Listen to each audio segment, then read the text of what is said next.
Welcome to Japan on Film podcast. I'm your host, Perry Constantine, and I'm welcoming back another returning guest, and that is Patrick Terry. Patrick, how are you doing today?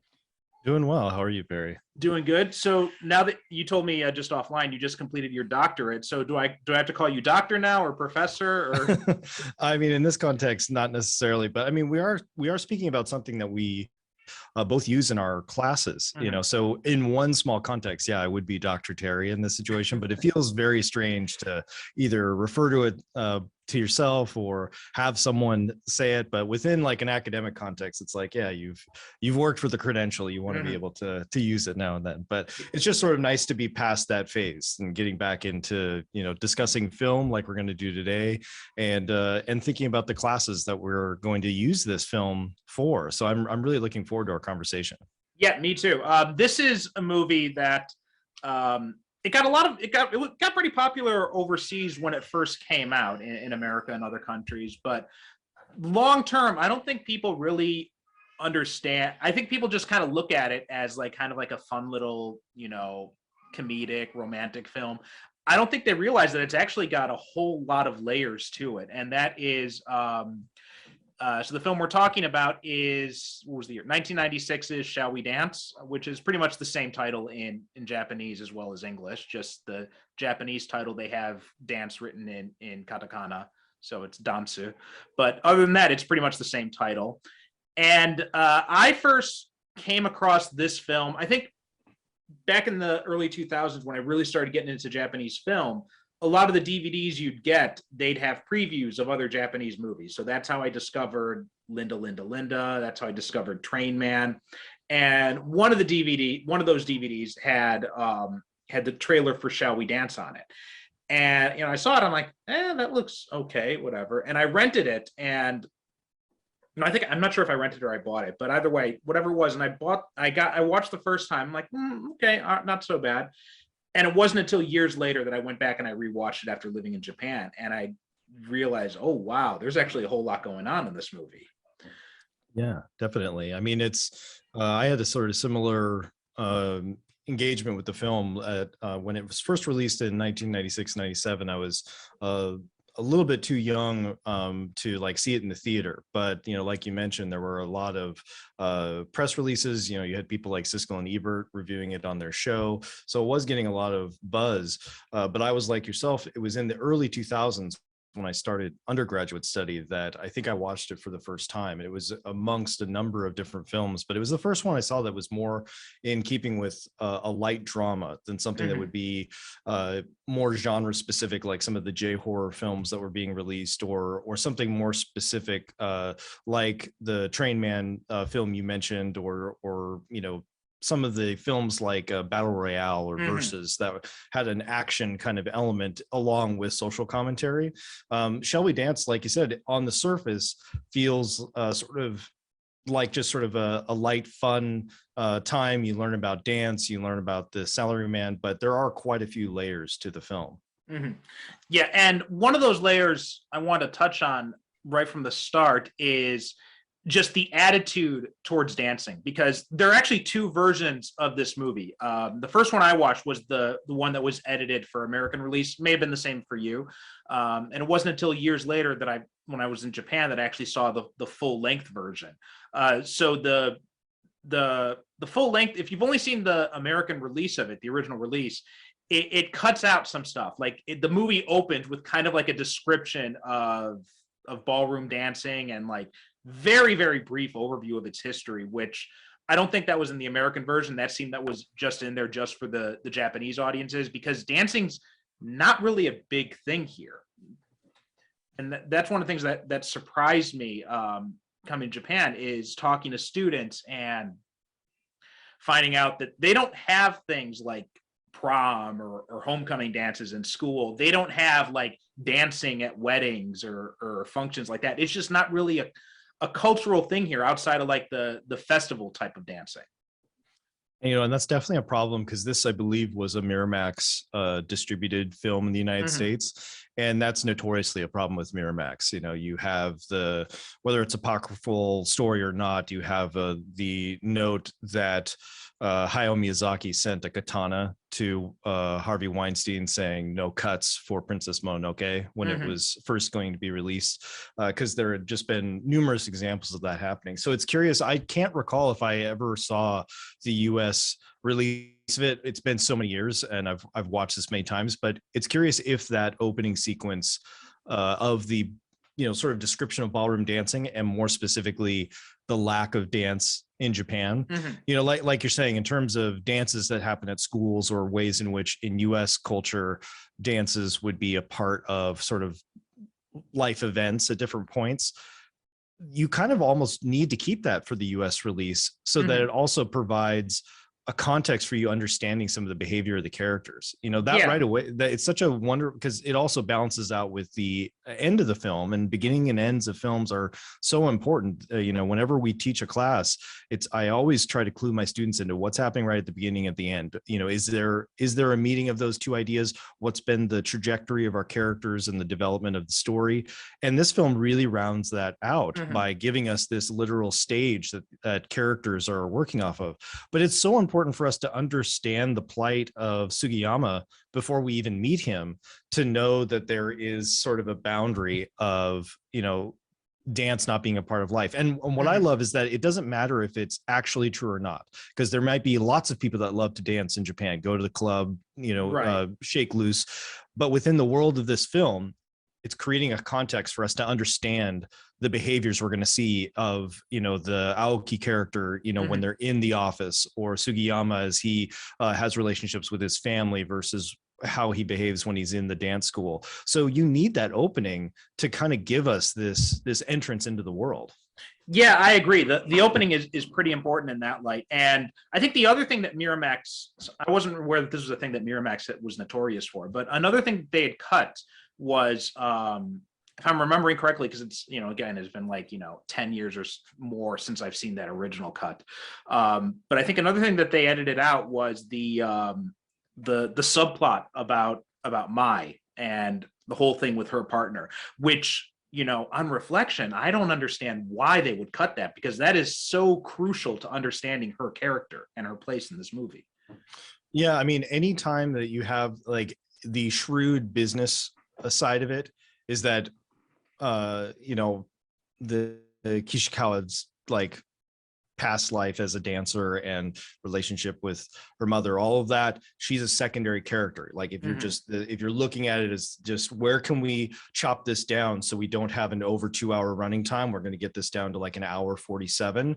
It's like, these are where we can make these cuts and we're not losing anything, because all we care about is look at these funny dancing sequences, you know, look at these funny salarymen, you know, having to push against societal expectations and at the same time try to develop, you know, their own sense of self, where the Kishikawa character gets to kind of remain static then, if you don't learn anything about her backstory. She's just the kind of stern, relatively unapproving teacher until the very end of the film, you know, and that's all based then on the way the dancers behave, you know. But again, like you're saying, it removes so much of our understanding of the relationship that develops between Sugiyama and Kishikawa through the film, if you don't have both parts of their sort of interiority and their backstory. Yeah. And something that really kind of, so let's kind of jump into it. What are some things that really kind of jumped out to you rewatching? What are some of the areas that you think were most important to focus on? Well, so like I was kind of trying to make a little hierarchy of things that, you know, I thought would be useful for us to talk about. So within the kind of the world of this film, the thing that really strikes me is, you know, and this is kind of a little of an entry way of talking about Suo Masayuki, the director of the film, is seeing the evolution of his form, where particularly you have these, what we can, for lack of a better word, say montage sequences, where you're having characters develop over the course of the film. And it would be interesting if it was just one, but there are 3 or 4 sequences in the film where there's an immense amount of cross-cutting between our different characters played over music that are generally moments that are treated a little bit light, where you see them develop at home, developing in the dance studio, and the train sequence.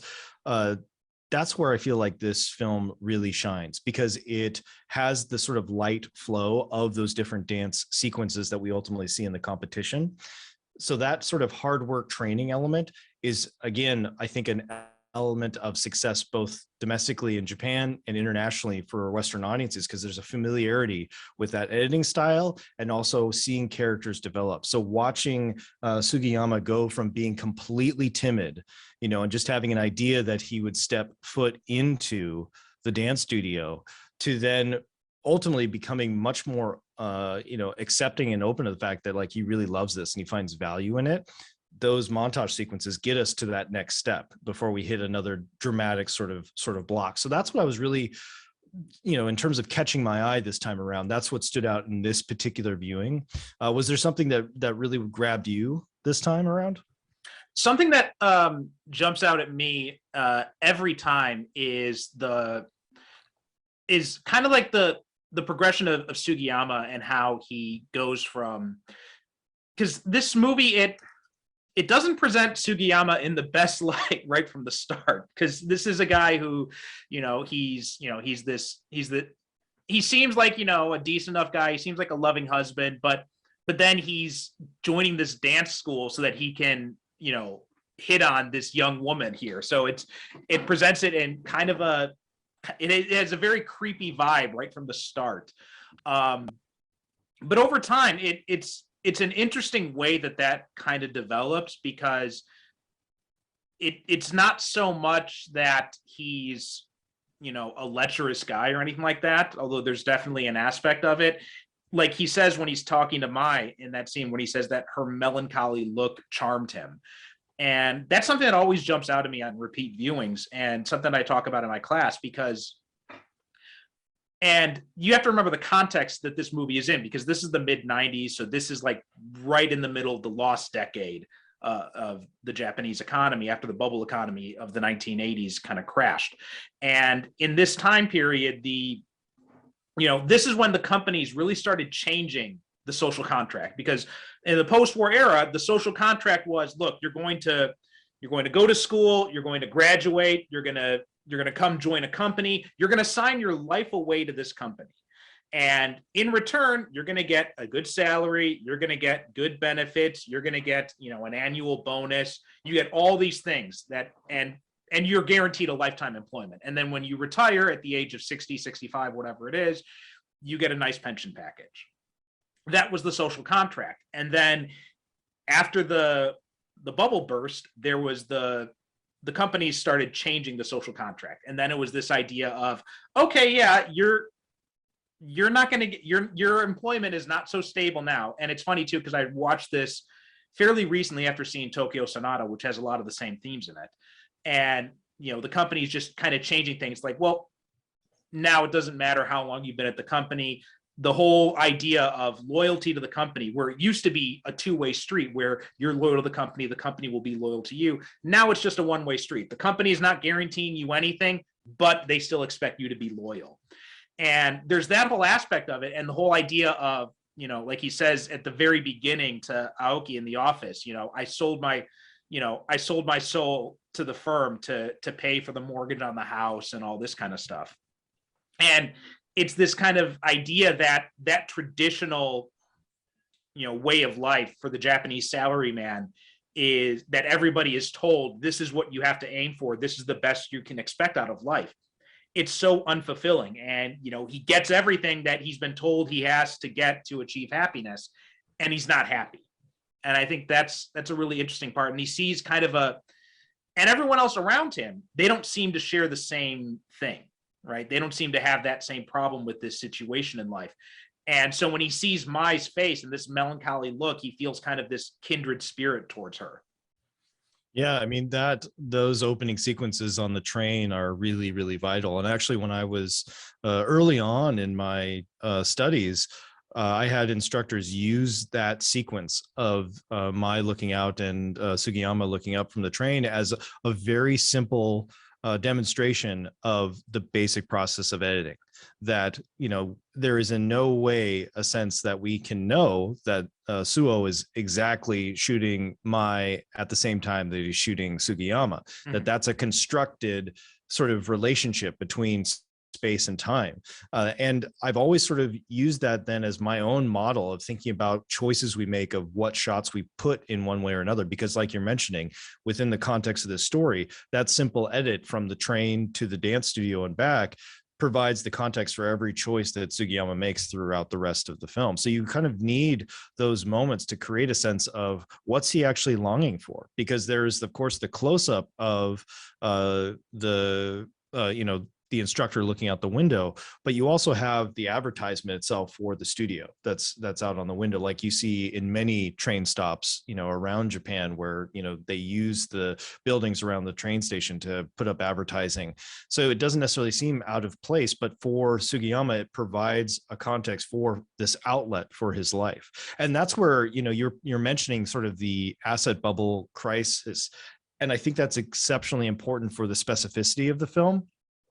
But at the same time, the monologue that he gives fits in with the sort of melancholy that many people feel about achieving the thing they've spent so much of their life and feeling basically like, is this all there is? Mm-hmm. You know, I think that that's something that's a universal sort of theme. You know, we were talking about, you know, even like, you know, passing, you know, a certification, getting a degree, getting a job, having all of these sort of moments of success. For the individual, you know, you might be getting praise from people around you, but you yourself might not necessarily be feeling it because you're still sort of having this lived experience of it. It's in a different way in the way we think of social media, where you see other people living their best life, but whatever you're posting doesn't necessarily feel as adequate as maybe someone else. So there's always that potential for a personal failing. And for Sugiyama, then this dance studio, and particularly the Kishikawa sensei, becomes a means for him to focus his life,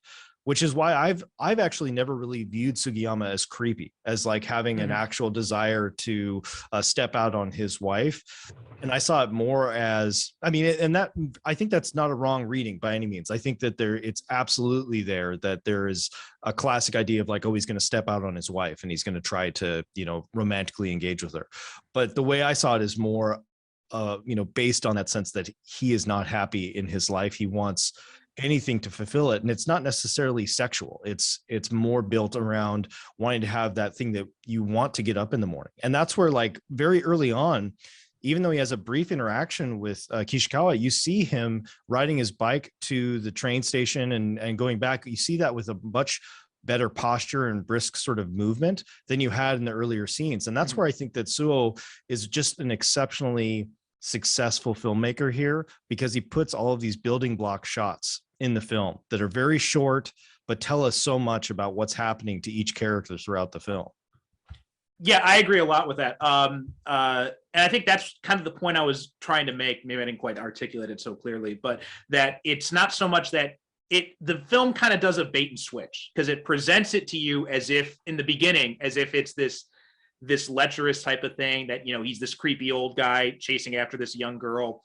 But then when it gets, and it hints at it in other points throughout the movie, but I think it really crystallizes it in that speech to her. And I think that's when it really becomes clear that, like you said, it's more him wanting to have a reason to get up in the morning. That's what's more, it's some desire to have some sort of change, something different in his life, as opposed to just the same old monotonous existence. And that opening sequence really does a good job of showing that monotonous existence, because like you said, the posture is really good. And not only Suo, but also, you know, a lot of credit goes to Koji Yakusho, because I've seen him in a lot of movies, and I've become a lot more aware of him recently. And he's really good with the physicality aspect. Like, you start noticing these things. The last movie I saw him in was The Emperor in August, and he does so much work just with these small facial reactions. And just like, and the posture thing really comes through on repeat viewings, because you're right, he's very kind of like hunched over, like when he's making himself breakfast in the morning, when he's riding the bike to work, when he's sitting at the desk, and then that changes. And even so much so that one point Aoki comments on his posture in the bathroom. Yeah. I mean, you're really hitting on it. I mean, the success of this film is a good portion of it built on Yakusho Koji's performance. Like if you didn't have that actor at that point in his career at that time, you might not have the same level of success with this film. And it was a really prosperous year for Yakusho. Like he has 3 films that are listed in the top 10 of Kinema Junpo's best 10 list that year. Oh, really? And each of them provides a range of his acting ability. So of course, Shall We Dance is the most well-known. It was, one of the highest grossing films of 1996 in Japan. It was listed as Kinema Junpo's best 1 for that year, but he also had the films To Sleep, or The Sleeping Man, which is sort of a poetic, lyrical sort of film. And then you have on the other end of it, a film called Shabu Gokudo, which is like a gangster film set in the 70s. And you see through these 3 films, a different character entirely. Body language, movement, tone of voice, just every aspect that you would expect of a high quality actor to possess. You see that in Yakusho's performances all in this single year. And he has many successful films after, and you see his development before that, but really in the mid 90s is when he sort of sets into being a leading man, a marquee figure that has lasted now for many, many years. But I'm just thinking in the immediate aftermath of the success with this film, he has, one of my favorite films of all time with a director you just mentioned with Tokyo Sonata, Kurosawa Kiyoshi's Cure from 97. Just an amazing performance where he's playing a detective. And, again, this kind of person that loses control of himself by the end of the picture. You see a very different character than the Sugiyama character of just the year before. So it's not surprising when you think of quality acting to see that, but just in that condensed space to see the range of work of one actor is what I think hooked me into being a fan of his for a long time. Basically anytime I see his name, I'll at least want to give it a try to see how it goes. And he does so many different types of films, jidaigeki, contemporary films, all manner of genre. And that's just, if you have a great actor, you want to see them do that. So I think that's a really good point to, star studies can always be challenging, but he's one that I think it's useful to look at his filmography because he's worked in several different eras, starting in the late 1970s and working all the way up to today. You can see so many different films through his work, and it can lead you to great filmmakers, other great people that he works with in his films. So he's a wonderful catalyst, I think, for exploring Japanese cinema. Yeah, and it's important to mention him by name, I think, as well, because one of the reasons I never really paid too much attention to his name and why I didn't really notice it until recently is because I didn't realize it was the same guy in all these different movies. And it's only recently that my wife, she points out, she's like, oh, that's Yakusho. I'm like, and for the first few times, I'm like, who? She's like, from Shall We Dance? I'm like, oh, yeah. And he's kind of like, to draw a comparison for people who may not be familiar with the kind of thing we're talking about, very similar to kind of like a Gary Oldman type who kind of like vanishes completely and looks like a different character in every role he's in. Yeah, I mean, people then would also say that about like Robert De Niro or more recently Daniel Day-Lewis, someone that like they just so embody the role. It's like, of course you can see that it's that actor, but through their performance, you're just sort of living the experience of that character. So it's hard not to sing the praises of him because he can be very subtle and very gentle. And that's what's great about the Sugiyama character. It's like there's a lot of ambition because he wouldn't have achieved the status that he had in his life where he's the manager of his department, and able to do all the things that he says in that monologue of like, I went to the right school, got the right job, got married, had a child, got our home, all of the things that on paper society and everyone else has been telling me I need to do to be fulfilled, be satisfied, and I haven't achieved that. You don't get that unless you have those mannerisms, the subtle behavior of a person who is not enjoying that life. Like I'm thinking, it also like I think is a wonderful projection that may or may not be as true today because fewer people read on the trains. It's mostly phones now. It's mostly, your gaming device that you might have to pass the time. But it reminds me of those last years where people were sort of bunched up and you have this time to kind of think in solace while you're taking your commute.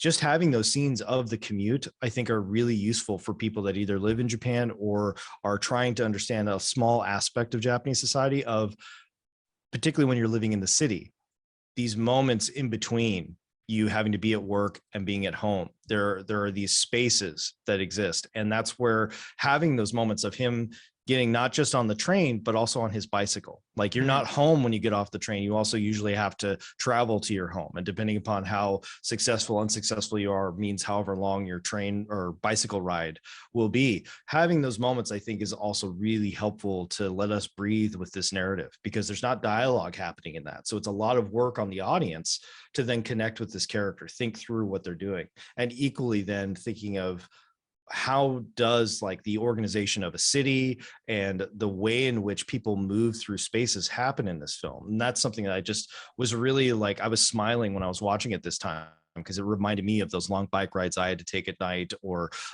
being bunched up next to somebody, or like being happy that it was a later train so you could actually sit down. Like when he's sitting down and he's moving his feet around, it's really just, I love those kinds of shots. And that actually reminds me really quickly, you brought up the point of the way we could read his Sugiyama's relationship with the Kishikawa Mai throughout the film. We get a sort of secondary support of his being a genuine interest in dance through the private investigators that the wife hires. You have them talking about how this is a really sort of a sincere interest in dance and not interested in having some sort of relationship with the teacher or stepping out on her. They have moments of doubt where they're trying to see it, but very quickly they realize, that's not this way. And by the end of the film, they're almost as interested in the dancing as all of the other characters who are in the club themselves. So you have these external characters who are providing further support that this is just a genuine interest, which gives you, I think, even more comfort as an audience member to not have a duplicitous thought of Sugiyama's intentions. Even when he gives a heartfelt monologue, you might still callously think that this is just a way to still have a relationship with her.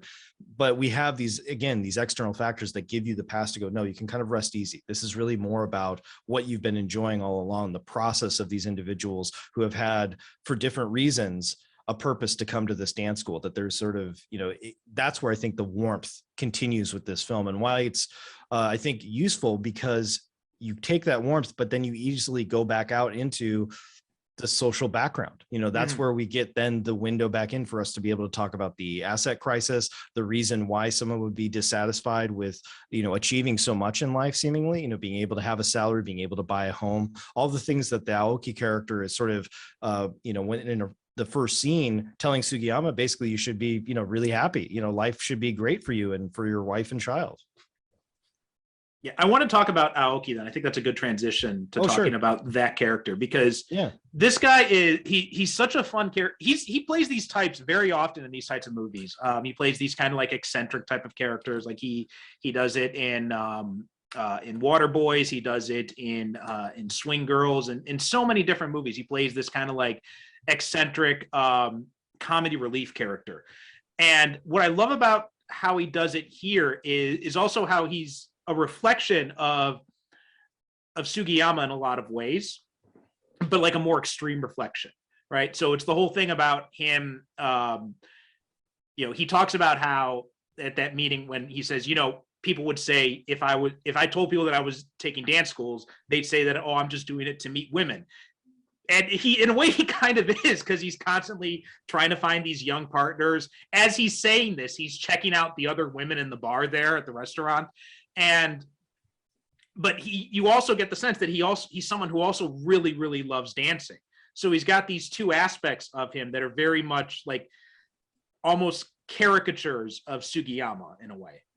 Yeah, I mean, I think it's also important to name check this individual as well, Takenaka Naoto, who has been like Yakusho Koji in many, many, many films of all different genres and styles. He was also in several of Suo's films, but I think in particular of like his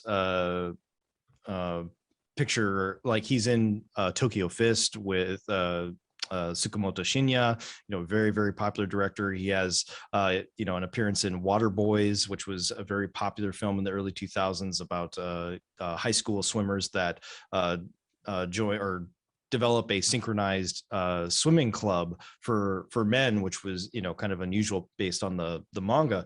He's just been in so many different types of films, but like you say here, we really get to see the comedic side of this performer come out. And yeah, I think that you're right. He's got more of the extremes of the Sugiyama character. Sugiyama, his success and failure, his personal sense of defeat, of a lack of purpose in life is more measured, and that's where we talked about the subtlety of Yakusho's movements. So you balance that with the intensity of Aoki's behavior, where, the wig, the immense sort of hand and leg movements with every single step that he takes throughout the film, that's just, explodes it out there. But then on the other side of it, he equally seems to want a relationship, in some ways, in the kind of the negative, lecherous sort of way, where we have that moment where he's going to take potentially a new partner through a love hotel alley, essentially, and has to kind of say like, oh, no, I don't mean anything by it. But, as an audience member, you can't help but, think like that if the new partner had acquiesced, said yes in any way, he wouldn't have had a second thought about it, because, really any kind of connection that character can make is good for him, because you notice that, particularly in The Office, he's referred to as a pervert. He's referred to, as this lecherous type. So he knows his own sort of the way in which he's thought of by others in society and life. The dance school creates what, like in comedy studies, is thought of as the green zone, where like there's no rules, there's a potential for him to become anything, to sort of change his existence. But the moment that he steps out of that, the society and world come crashing back down on him.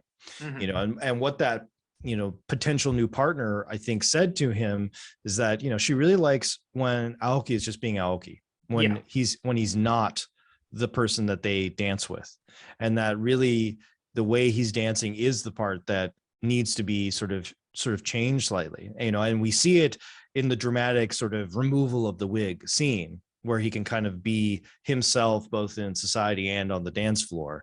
But I think that there's a lot saying there that, you're a good person, Aoki. Like there is a genuine quality to you, but you're letting all these other elements create this persona that you have on the dance floor, or the ultimate sadness that you feel in any place but when you're dancing. So you have to be able to kind of move beyond that. And that's where, like, again, in another film, everything would be in support of Sugiyama's development. But in this film, we have such a range of characters that each get small trajectories through the film. And that's where, it's just reminding me that when you watch Shall We Dance, it's useful to watch it multiple times, because you might be watching Sugiyama your first way through because that's our entrance into it. But if you're looking in the back of the frame, every character is doing something in every scene. Suo has the shots composed and blocked in a way that you're going to be able to see what each character is doing in the foreground and the background, because he uses a deep focus. And it's important because even though we might be having a character moment with Sugiyama developing his modern dance form, you have Aoki in the back madly sort of practicing his steps, and like desperately trying to move forward, or characters, just doing a simple sort of practice or movement. All of that gives a richness to this film, so that when we get to the dance competitions and the final sequences of the film, we are sort of championing everyone rather than just the success of one individual. Yeah, I think a good example of that is Tanaka, the younger, kind of overweight member of the beginners group, because this is a character that I felt so bad for him, watching him. That scene when Tomoyo kind of like insults him and, says like, you're disgusting. Right. And he just has that breakdown scene. And then and Tamako Sensei comes out, and Reiko Kusamura, she's another great actress in this. She does such a good job with, comparatively not a whole lot of screen time, not a very big role, but a very central role. If you understand what I'm saying with that. She's like the conscience of the film. Exactly. Yeah. She provides the little nudge for each of the characters. She kind of sees into their soul and pushes them to either a partner they need, or the type of dance they should do, or just a little bit of wisdom. So it's in a way, it's like a character that's too good to be true, because everything she says kind of fits into each character. But it's useful, again, in this film that kind of has a fantasy sort of feel to it, even though like we're depicting so much about everyday life. She kind of gives that just extra little bit of magic to the picture. Yeah, she's very much like a Mr. Miyagi type in a way. Sure. But I did like and Hiromasa Taguchi is the guy who plays Tanaka, and how he gets kind of he gets a partner who seems to actually like dancing with him in the end, the other guy's niece, and and he seems, and you could see like when that scene when he's dancing with Tomoyo, he's just getting lost in it. And you see that, again, another kind of reflection of Sugiyama in a way, where like he's not doing this for lecherous reasons, he's doing it because of health reasons, but he develops this love of it, and he feels like he can really express himself and be himself. And I think that also ties into Sugiyama and Aoki, and taking it back to that wig scene, which I think is the symbolism in that is great, because Aoki's someone who's has so much invested in how other people see him, and it's not working for him, right? And in either way, like he wants to be seen at work as like, as like a professional guy or something like that, but nobody respects him. After he leaves the office, everybody's, kind of talking about him behind his back. And then in the dance world, he wants to be seen as like this, as like this Donnie Burns type with the wig and the Latin moves, and he's hiding who he really is in both those sense. And then when he takes off the wig and just throws on the ground, that's when he finally, embraces who he really is. And by the end, you can see that it's paying off for him, because him and Tomoyo now develop a friendship because of that. Yeah. I mean, it's like I said, each of these characters gets an arc. They get something where, even if it's a small scene where, we have them drinking beer after one of the sessions, that creates the sort of seed and foundation for the journey that each of the characters is going to take through the film. So like we say, even though health might be the reason, or, wanting to get more exercise, is what Sugiyama kind of keeps saying, there's a lot more about their own personal growth that's going to happen through the film. And another reason that this is a successful picture, not just in Japan, but internationally, because it's a very common behavior to have character growth through a hobby or a choice that a character makes, or a decision to, overcome a challenge or a barrier. All of those things are sort of present in the film, that you don't necessarily need to worry about the language or any cultural specificity. And that's where, again, the shrewd business person is like, oh, we'll cut off the beginning of the film so we can just get right into the story, because there are these sort of tried and true elements that will sort of pass through the world. But there are, it would be curious to sort of, go back and think about, how and why, in 1996, this film would be as successful as it was. And then equally, it not really be as much of part of the conversation today. You still see people talk about J-horror, or the idea of like an Asia extreme, which was, a heavily marketed and branded sort of selling of DVDs and films, and we have really great distributors like Third Window Films out of the UK, and places like Arrow Video that Third Window sort of connects with. They're oftentimes looking at some of those more extreme films, or really obscure abstract films. Shall We Dance is like, on the sort of surface, one of the most mainstream type of films you can possibly think of. So it's curious to think about what films have sort of staying power, within film world. oftentimes it's these cult pictures that are given more appreciation because it's sort of like you're finding a lost great film, or you're being able to sort of highlight the critical qualities of a lesser known film. Where in the case of Shall We Dance, everyone knows it. So it's sort of strange to think that there would be a need to talk about it, because I imagine, for, most people that are our age or a little bit, and definitely older, they would have familiarity with Shall We Dance. It would have been in the news. But I am curious, like, how many people go back and rewatch it? Is it too saccharine for some people? Does it not tell us enough? Does it not have enough unique qualities?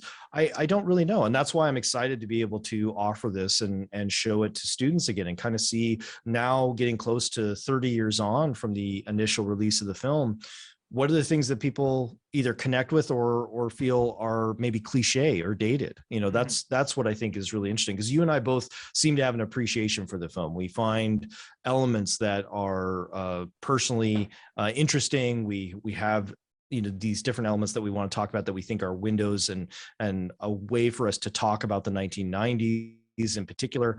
But I'd be curious, for people that are just coming to the story for the first time, what are you grabbing onto? Is there any character you connect with, and who would that be? Because, really, we don't get, with the exception of a few elements of the Kishikawa character, a lot of attention to the female characters in the film. We don't learn a lot about the wife. We don't learn a lot about his daughter. They're really secondary to Sugiyama for most of the film. And that's the only element for me that I wish there had been more of. I wish there had been more scenes with the family and kind of understanding that family dynamic, because I think it would also reinforce more of some of the choices that Sugiyama is making, while at the same time giving us more of an understanding of the characters. You get a little bit at the very, very end where the daughter is pushing them to dance together and be able to have a relationship, but most of their interaction is separate. Like, I understand the logic within the narrative of the film to do that, but I think it's just sort of a personal desire to get a better sense of those characters. No, I agree. I think that's a really good point. And a few different things you mentioned that I wanted to touch on. One of them is how audiences now kind of respond to this film, because when I show this to my students, all of them are about late teens, early 20s, something like that. So they weren't even alive when this movie came out. And when I show it to them, it's the first time they've seen it. Like, I usually ask my students every time I show them a movie, like, how many of you have seen this? And if it's a Ghibli movie or something like that, like, the last movie we watched for the semester was Grave of the Fireflies. And several people in the class had seen that when they were kids. But a movie like this, almost none of them had seen it. And they didn't really know much about it going in. So I don't think it has a lot of staying power in that way, because it is such a mainstream movie that people kind of look at it as, oh yeah, that was that romantic comedy that came out in the mid-90s at some point. Maybe I saw that in the theater, or maybe I rented it when it came out on the video store, but I haven't really put much thought into it since then. And I was kind of like that the first time I saw it as well, just kind of like, oh yeah, that was okay, that was nice. And it wasn't until years later, when I'm, a few years ago, when I'm trying to think of different movies to show my students, and I'm looking through like lists of Japanese movies, and I see Shall We Dance on there. I'm like, oh yeah, I remember that. That might be interesting. And so I rented it, rewatched it, and watching it with a much more critical eye, all these other aspects of the movie really kind of opened up for me. And I think that's one of the movies. It's both a strength and a weakness of the movie. It's a weakness in the fact that it's the hidden themes are so well hidden in this mainstream movie that most people don't even recognize it. Yeah, I mean, I would definitely agree with that, because to me, Suo Masayuki is not an entirely subtle filmmaker. Like, he has a perspective. There's a goal that he has for his films. But Shall We Dance is probably the most commercially packaged film that he makes, in terms of genre, subtlety of character behavior, but also the kind of non-threatening aspect of it. It's people learning to dance, a hobby that people would be familiar with. You at some point in your life may have danced, you might have been rigid, you might have not, you might love it, but regardless, you are, in the best sense, of what film can do, you're entering into a world that not everyone has access to, and you're allowed to sort of feel like a secondary participant, in a sidecar. Whether it's through the Sugiyama character or the Tanaka character, you're starting at the baseline of learning a new skill, and you're seeing the challenges that come along with that. It's very hard to not enjoy that. Process is a really enjoyable thing to watch on film when it's done right.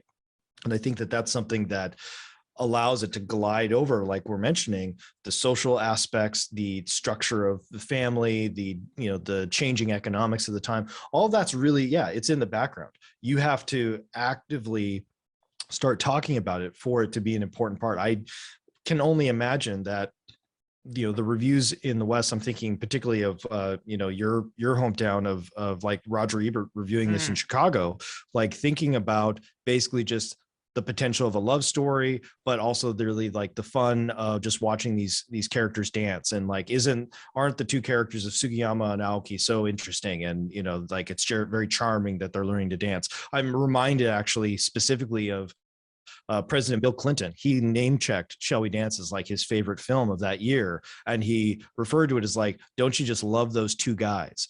Just the idea of the image of Aoki and Sugiyama in the bathroom, kind of practicing their dance steps.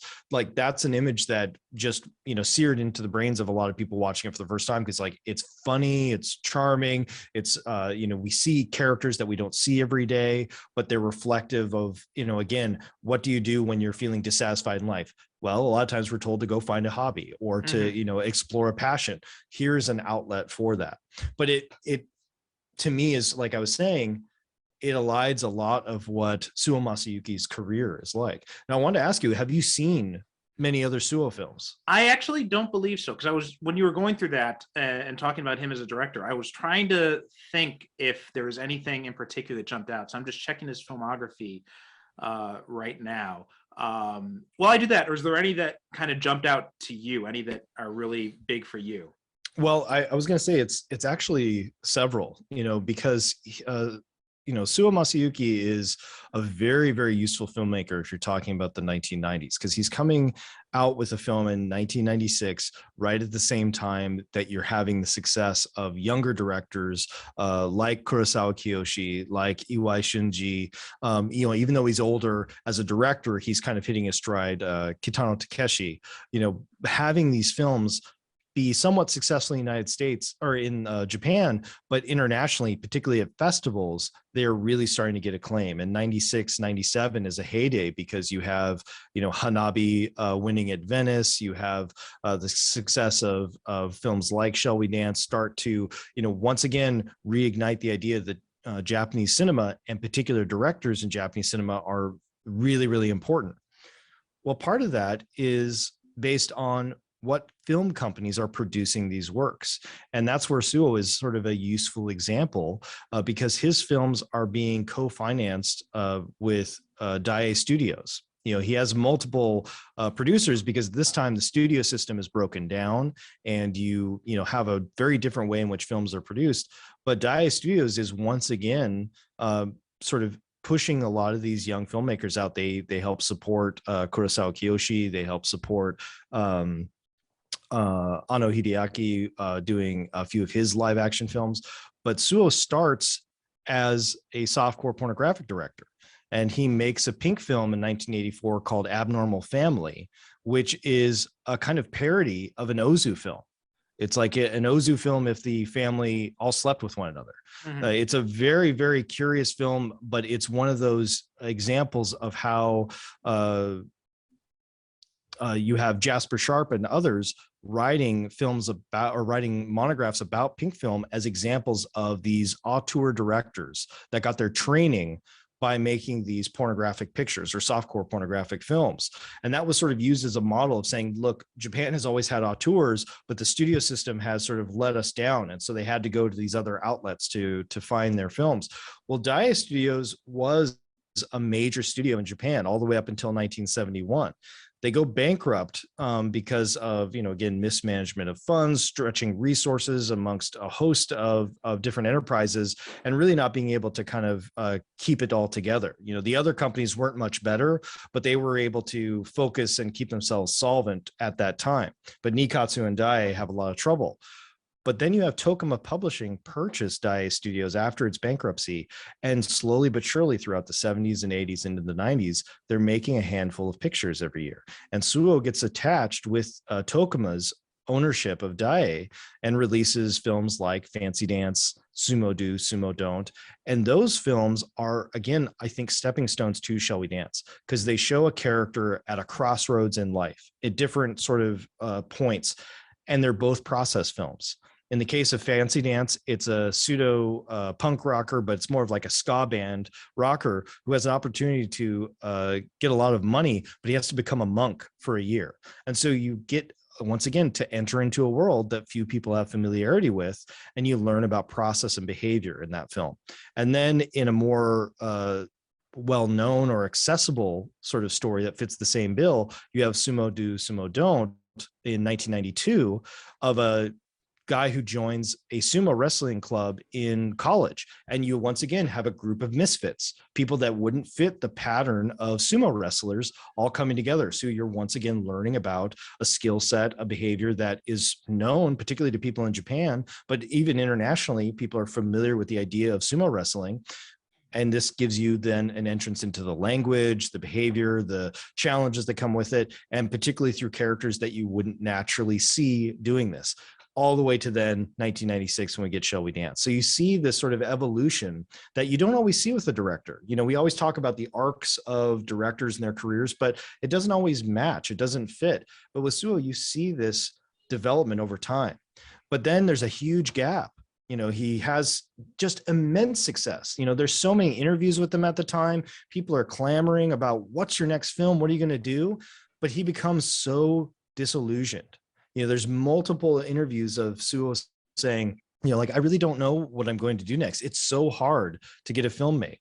It's not just that, you have producers like Daiei Studios. He also needs to get money from Nihon Terebi and plenty of other smaller companies to cobble together the funds to share the resources to be able to get the film out. And then on top of that, you have to have a distributor. So in the case of Shall We Dance, it's Toho Studios. So you have to have Toho, Shochiku, or Toei distribute your film into their theaters for it to be seen by anybody, unless you're going to be doing something that's just festival oriented or otherwise. And he was just very frustrated by that process, that he doesn't make another film for nearly 10 years. Yeah. But then you see, I think, the whole range of his skill set, because his film after Shall We Dance, I Just Didn't Do It, is similarly a process film, but it's drama focused. It's about an accusation of a chikan, or someone who's groping someone on a train, which is a very highly publicized crime, particularly in the metropolitan areas in Japan. You see, that chikan wa hanzai, or being a groper is a crime, very frequently in train stations around metro areas. That it's something that seems like not innocuous, but a very common crime, a crime that people would be familiar with. And you take that from the very point of the accusation all the way through the different trials and prosecutorial moments, defense preparation, all of the legal processes of Japan's court system, that while accurate or not, you feel like you're almost getting a documentary lens into the world of the legal system. And so that's where I think that the process that we saw in Fancy Dance, Sumo Do, Sumo Don't, and Shall We Dance, that have drama, but a lot of sort of light comedic moments, here we have a very hard drama, but it still encompasses many of the aspects that this director is known for throughout their career. And I've less familiarity with his documentary film Dancing Chaplain, or his film Terminal Trust, but he most recently had a film called Talking the Pictures, or Katsuben, about silent film performers, or the Benchi from the silent era. So this is his first film that's really sort of looking back in history and trying to kind of almost sort of diagnose the film industry of Japan, like really do like an investigation in terms of production there, but it still has that comedic element, that light touch that he's familiar. So it almost kind of takes us back to Shall We Dance territory a little bit. So he's just, you know, a director that's not putting out a lot of films every year, but each one I think is worthy of attention because they all provide, I think, again, a small window into an idea of, you know, a point in Japanese history or an aspect of culture and life that not everyone participates in. Yeah, I just looked through his filmography, and I don't think I've seen any of the other ones he's made, but I'm just hearing you talk about. I just didn't do it. Like, I'm looking that one up now, and yeah, I'm really interested. I'm gonna have to go check some of these out now. Something else you had mentioned earlier, and I wanted to touch on as well, was your comment about the female characters, and I think that's a really good point, and because we do get some. You know, we get these little bits of insight into each one of them. Like, for example, Masako, his wife, she mentions at the beginning that she's going back to work, you know, and this is the first time she's been working since before their daughter was born. Which is on the one hand, it'd be interesting to find out, you know, what kind of work is she doing? What is that aspect of it? How is her life changing? Because we never see, it doesn't seem, even though she says she's going back to work, we never see any real evidence of it, right? We never see her coming home from work. We never see her, you know, in a work uniform or anything like that. We just always see her in the housewife mode.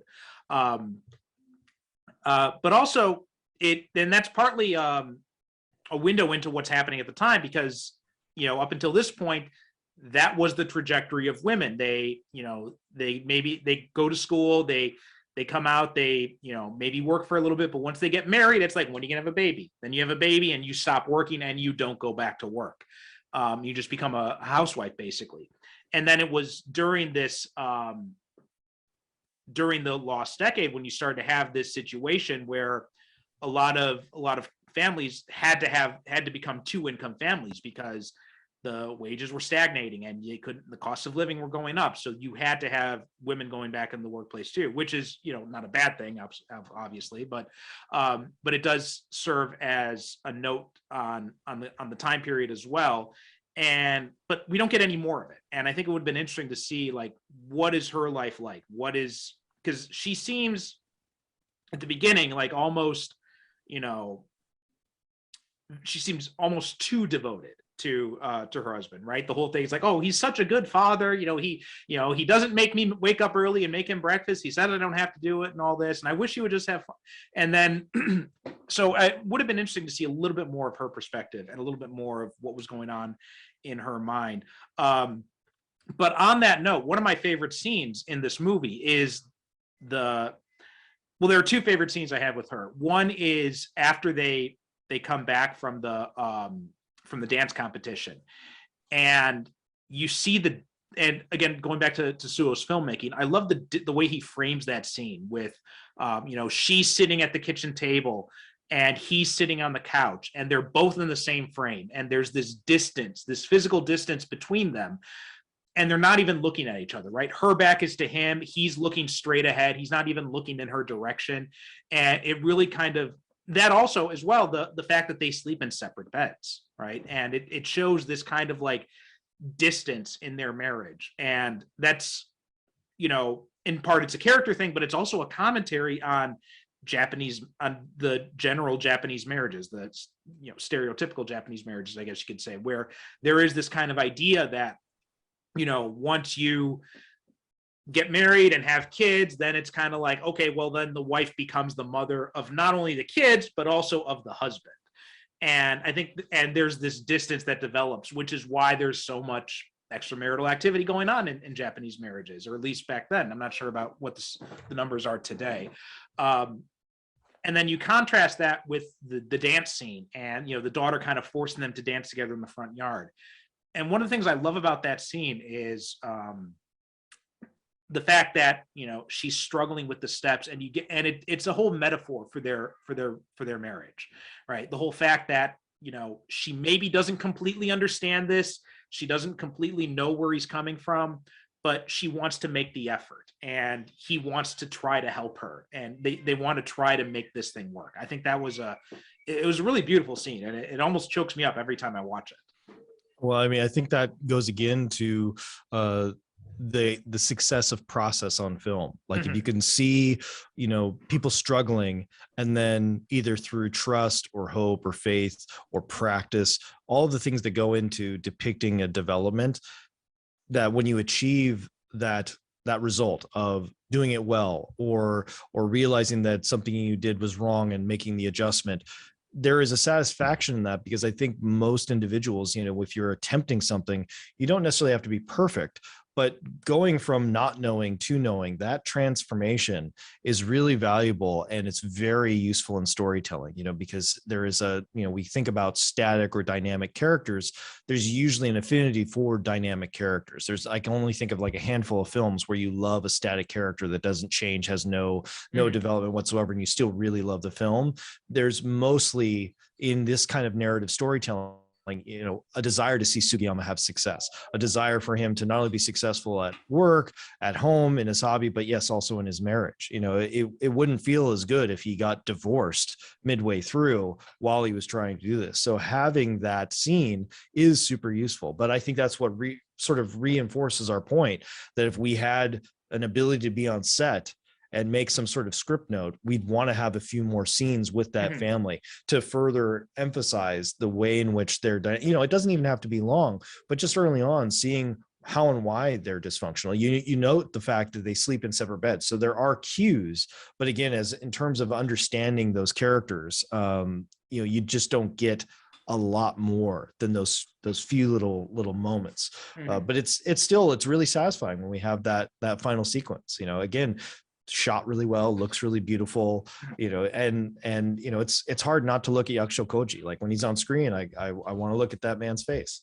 Yeah. Um, and one of the things I like about this movie, and I think one of the big things that I take away from this movie is just that notion of, you know, throwing off society's expectations in some small way, right? Because there's this idea of, you know, and I think this goes back to the whole being embarrassed by dance, right? Because this is something, you know, even the private detective says, you know, well, this isn't suited for Japanese people. And then he ends up eventually, you know, becoming enamored of dance himself. But there's this kind of thing, and I think it's this idea that, you know, there are only certain hobbies that men are quote unquote allowed to have, right? You you can't you can, you know, you could like golf, you can like sports, but, you know, liking dancing, then you're a pervert, or there's something weird with you. uh and and him like trying to fight that after he gets found out, right? And the embarrassment and the shame of, you know, loving dance. And then so even after, you know, his wife and daughter accept it, and she even says, you know, you don't have to stop dancing, right? He kind of, that shame, he's kind of feels like, you know what, well, this is not what I'm supposed to be doing as a middle-aged Japanese salaryman. This is not appropriate for me.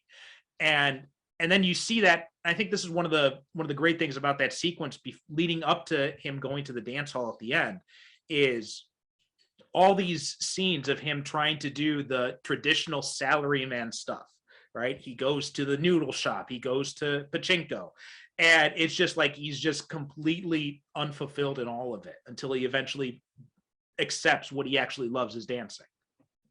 Yeah, I think that's a wonderful point, and it's the film sort of shaking its fist at the idea that there is this what Japanese should do Mhm. sort of behavior and mentality. Because, like we're saying, even in our conversation, we fall prey to referring to sort of an idea of what Japan does or what Japanese people do, because it's in there within, you know, Nihon Jinron. There is a Right. kind of ware ware Nihonjin style of conversation that does exist in the national dialogue, that sometimes it feels like you can't break away from it. And this film, which is part of why it seems interesting that it's maybe fallen out of frequent revisits or being shown in repertory theaters for maybe being too mainstream, because it's actively saying, like, please stop thinking Mhm. about these traditional things and expectations of the way you should be.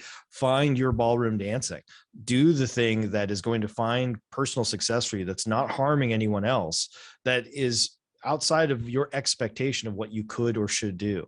And that's, maybe that in itself is cliche, but it's a beautiful cliche. It's something that everyone should, I think, run towards, find your ballroom dancing hobby. Well, something else too, and I think this another part that I really love is Tamako's dance with Sugiyama at the dance hall when she's talking about the king and I, and that one scene when, and I think this is kind of another thing too that I see a lot in my students, is there's this idea of making mistakes is seen as a bad thing in Japanese culture, and it's like and there's this kind of idea, it's like students will say like, oh well, people will be afraid to speak, will try to speak English in my classes because they're afraid of making a mistake, and it's like there's such a massive fear of mistakes. And I think Tamako really kind of points out the flaw in that when she says it's not just about the steps, right? She says you have to feel the music, and just let yourself go, stop worrying about getting everything right and just enjoy yourself. Yeah, and that's where you see, I think, Tanaka, that character, really shine, because very early on you see a movement and heart of that character, even though they don't know the steps as well. So even though there's challenges that come for that character through the film, he's probably the best example of someone who's actively excited and interested in letting that body and movement sort of go and be connected to it. So yeah, we have all of these different characters and symbols and signs sort of pointing towards, like, do something that provides wealth to your heart, your well-being, your sense of self, things that, like we're mentioning, in the 1990s, people might start feeling a little bit lower on, you might start feeling a little more dour about the potential of what your career could provide, or what life could provide, what maybe you're even having in your family life.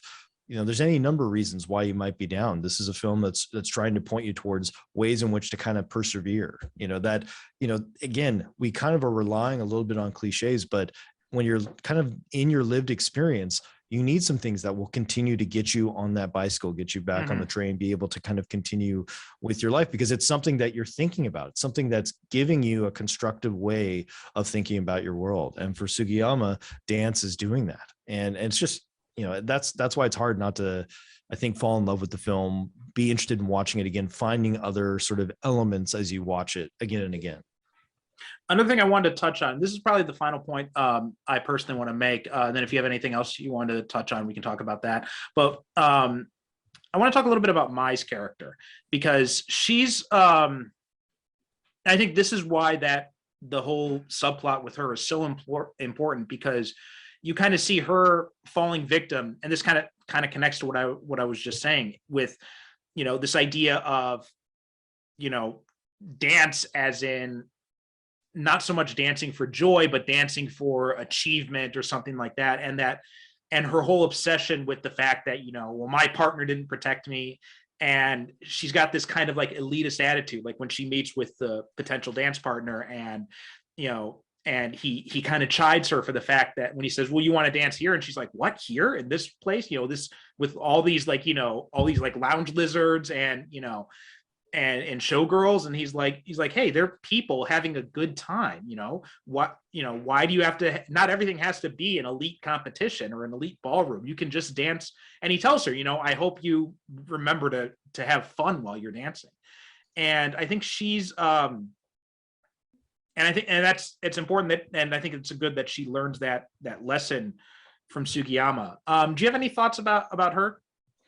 Well, you kind of hit like all the main points in terms of her, like things that she needs to adjust, because, at the beginning of the film, because she's the instructor, we're sort of treated as if she has all the knowledge. She has everything, kind of together. But we realized, like, with that melancholy look through the window and then through these scenes, that she has adjustments to make as well. So that's why then the letter that she writes to Sugiyama at the end, has a greater impact. Their relationship with one another is what has pushed them both out of their own expectations of themselves, of what their life should be. But I was going to actually touch a little bit more on just that, that actress is, it's really interesting to see, the fact that Suo has used her in multiple films when she herself had a ballet dance background, and actually appears in Suo's documentary film called Dancing Chaplain that features a number of different dancers. And so it got me more interested in her dancing career and professional life as much as her role in this film. And it leads me to want to learn a little bit more about this world, which I think is another successful element of a film, like not just enjoying it for the duration of the runtime, but you actually want to learn now a bit more about this subculture. Yeah, she also married Suo. They met after this movie. They met on the set of Shall We Dance, and then they ended up getting married afterwards. And I think that's one of the reasons why she's been in so many of his stuff since then. But yeah, I think her having that ballet background, I think definitely was a help to her. And you can see kind of like hints in that scene when she's kind of dancing by herself in that flashback when Sugiyama is reading the letter, and you can see kind of like that ballet influence in her dance steps. Right, exactly. I mean, the posture, movement, everything tells you that this is someone that's more than just a good actor, like that there is a lot of skill that's sort of built around that. So yeah, it's, again, just lots of elements that I think have aided this film to be a very useful picture.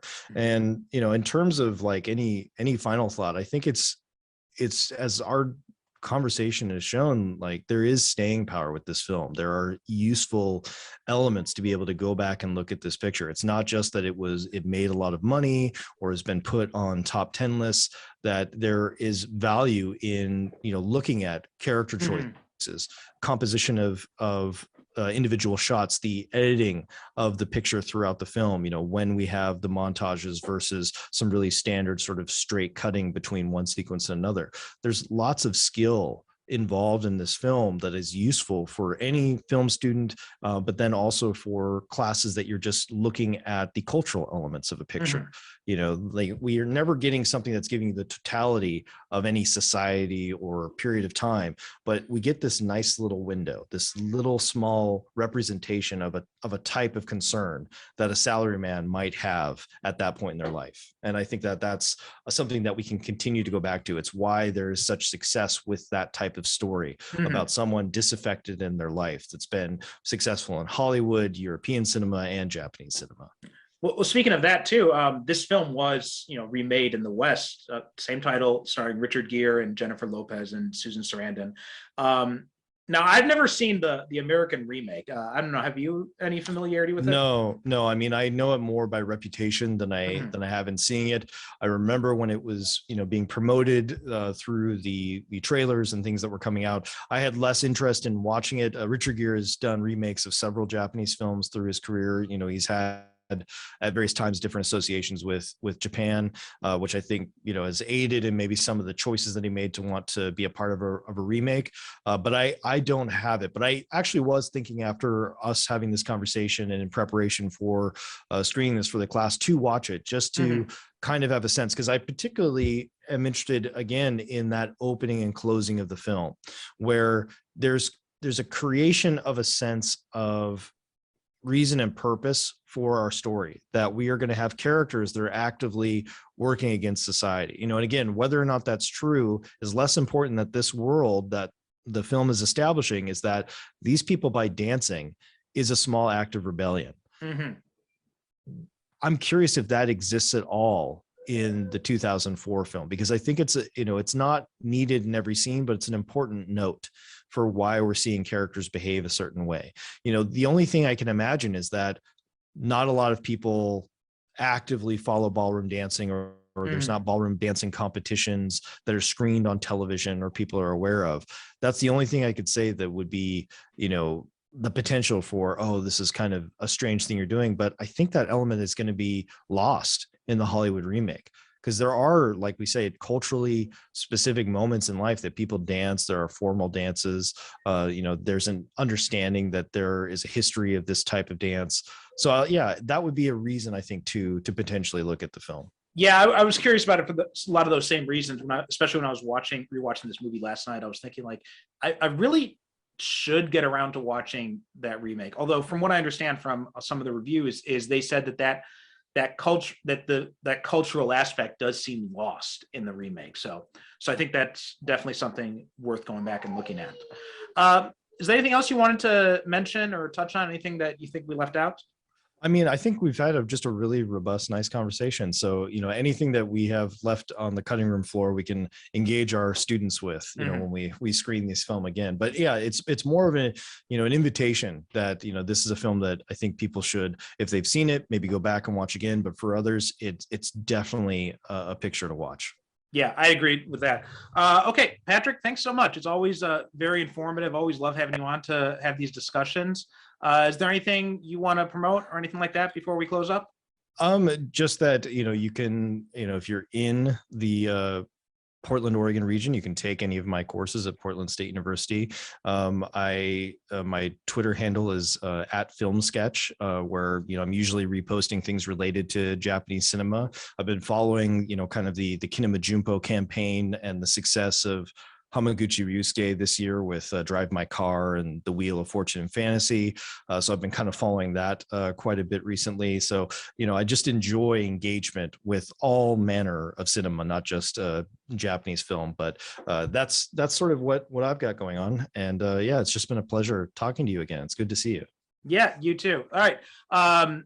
And I should look into that myself. I actually just taught Drive My Car in my literature class, so I've been meaning to see the movie, but it hasn't. Looks like I gotta wait. I think I missed it in the theaters because they don't have subtitles here in the theaters here, so I gotta wait until it comes out on DVD. Right. But Patrick, thanks so much for coming on. It was great having you on again, and always welcome back anytime. Great, thank you. Okay, so that does it for this episode of Japan on Film. Thanks so much for watching. Thanks so much for listening. Please remember to rate and review us on Apple Podcasts, or give us a like and a review on YouTube. Share this video, share this podcast with anyone who you think you'd be interested in. And our website, japanonfilm.com, and Japan on Film on Twitter and Instagram. And we've also got a Facebook group. Just search Japan on Film, should find it that way. Thanks so much for listening. Thanks so much for watching, and we'll see you next time. Thanks for watching this episode of Japan on Film. For more of our videos, just hit the subscribe button.